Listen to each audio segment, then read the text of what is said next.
I think it's fair to say a lot of the critique and the narrative has followed on from that.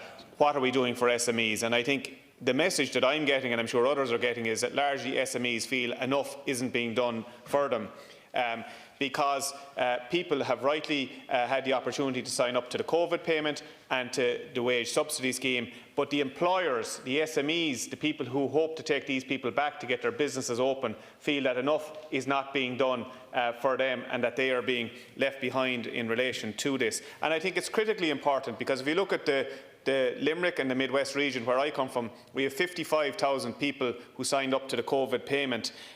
22,000 of those come from Limerick alone. And if you had a single employer in Limerick employing 10 or 15,000 people, like we had with Dail back in the day, which closed, there would be an immediate response to that employer direct. So more needs to be done.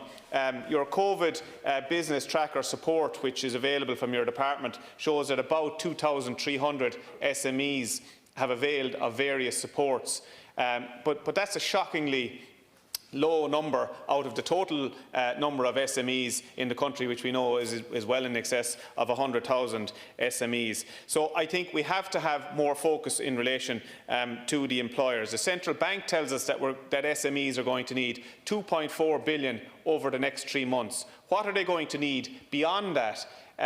We have to look at SMEs through two sets of lenses. What do we do for them to get them through the COVID period, and what do we do to reboot, to kick-start them after the crisis is over and the pandemic hopefully has gone away? And that is a huge job of work. The point has to be made that the funding which is available from Europe, whether it's through the European Investment Bank or the European Central Bank, or any other avenues of funding which we're told the state is getting at a zero or a very low cost, is being passed on or is available to our SMEs at rates of 4%, 5%, 5.5%. Why do the pillar banks, or why do the state agencies have to take that kind of a margin? Why along the way is that cost being imposed on SMEs? We should be able to get that money which we're getting at zero or near to zero cost.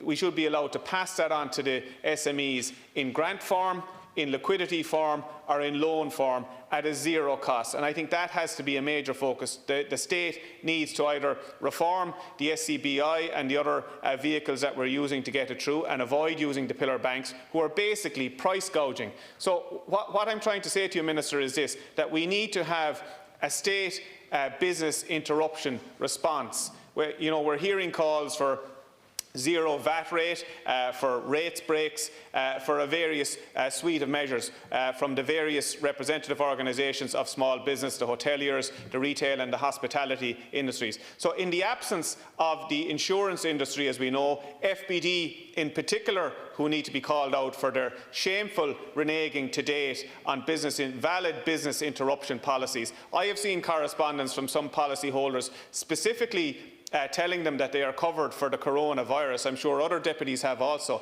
It is outrageous in the extreme the way that FBD have treated these policyholders and these businesses who have paid their premiums, and they're now likely to have to resort to legal avenues to pursue the insurance companies, who should be stepping up to the plate. And I think the government should be stepping up to the plate there and ensuring that business interruption flows to business. Minister, by way of a couple of questions I want to put to you.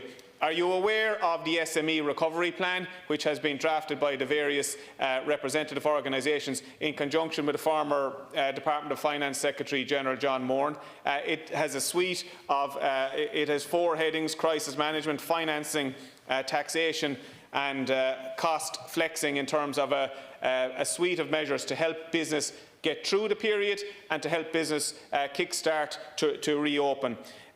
Will you engage with them in relation to what's in this plan, and I mean real and meaningful engagement?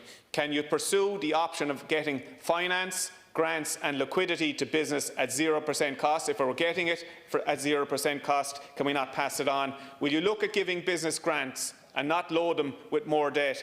And finally, will you please pursue the many policyholders who have been reneged on shamefully, as I said previously, by FBD and by some other insurances, but mainly FBD. Thank you. Name.